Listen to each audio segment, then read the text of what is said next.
তৃণমূল ছাত্র পরিষদ লড়ছে, লড়বে, এই লড়াই চাই। উত্তরবঙ্গ বিশ্ববিদ্যালয়ে ফের কলরব। এবার সেমিনারের বিরোধিতায় আন্দোলনে শান দিচ্ছে তৃণমূল ছাত্র পরিষদ।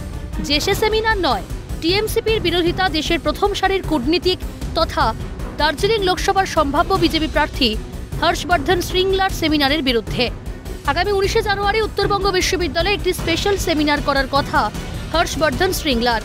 তাতেই আপত্তি জানিয়ে তৃণমূল ছাত্র পরিষদের অভিযোগ, সেমিনারের আড়ালে বিশ্ববিদ্যালয়ে রাজনীতির বীজ বপন করছে বিজেপি। হর্ষবর্ধন শ্রীংলা নিজেকে বিজেপির ক্যান্ডিডেট হিসাবে দাবি করেছেন। তার একটি মিটিং ছাত্রছাত্রী এবং বিভিন্ন স্টেক হোল্ডারদের ইনভাইট করেছে বিশ্ববিদ্যালয় কর্তৃপক্ষ বিজেপির অঙ্গুলি হিলনে। তৃণমূল ছাত্র পরিষদ এই বিজেপির চক্রান্তের বিরুদ্ধে উত্তরবঙ্গ বিশ্ববিদ্যালয়ের আগেও লড়ছিল, এখনও লড়ছে। শ্রীংলা সেমিনার বন্ধের দাবিতে এদিন বিশ্ববিদ্যালয়ের প্রশাসনিক ভবনের সামনে বিক্ষোভ দেখায় তৃণমূল ছাত্র পরিষদ।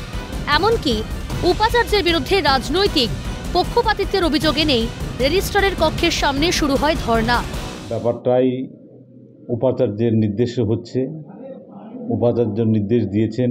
আপত্তির জায়গা যদি থাকে এবং তাহলে সেটা আমি এই মুহূর্তেই আমার অথরিটির দৃষ্টি আকর্ষণ করব। প্রশ্ন ওঠে, বিশ্ববিদ্যালয় ক্যাম্পাসকে যদি সত্যি রাজনীতি মুক্ত রাখতে হয় তাহলে কেন দলের ব্যানারে ধর্ণায় নামল তৃণমূল ছাত্র পরিষদ?